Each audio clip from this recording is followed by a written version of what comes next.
So your transition to Hollywood really started with the screenplay to Fast Times at Ridgemont High. That movie, sort of inarguable teen classic.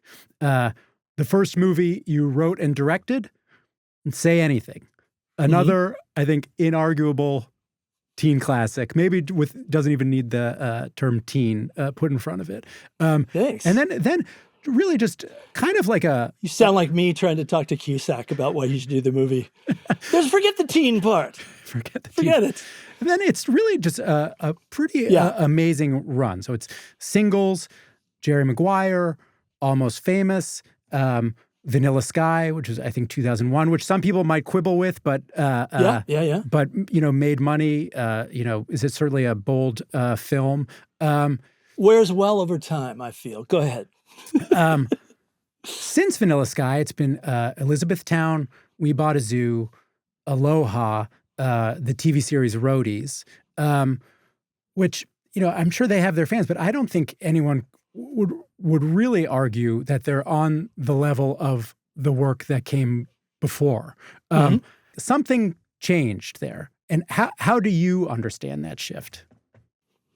I think some of that was taking time to raise two boys and really investing time in that. My sons, Curtis and William, and just like building for the future in a lot of ways.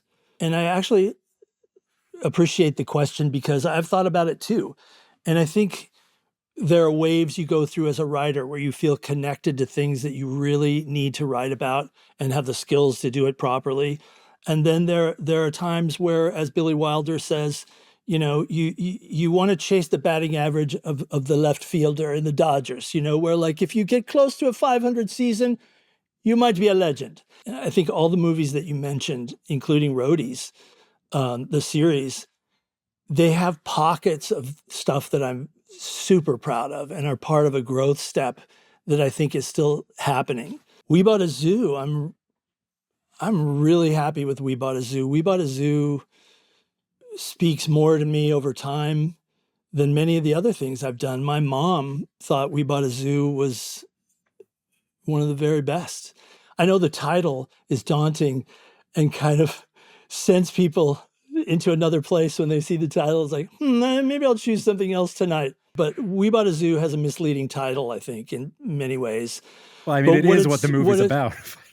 It is what the movie's about, but it's also about, a guy that follows his instincts. But yeah, I mean, I went to Hawaii not too long ago. Well, it was a while ago because Don Ho was still alive.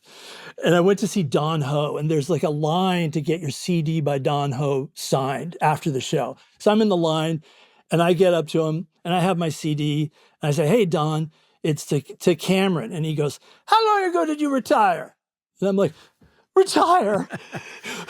I'm years away from retiring. But it was at that moment that I was like, oh, shit, man, I got to pick up the pace here because Don Ho thinks I'm in retirement.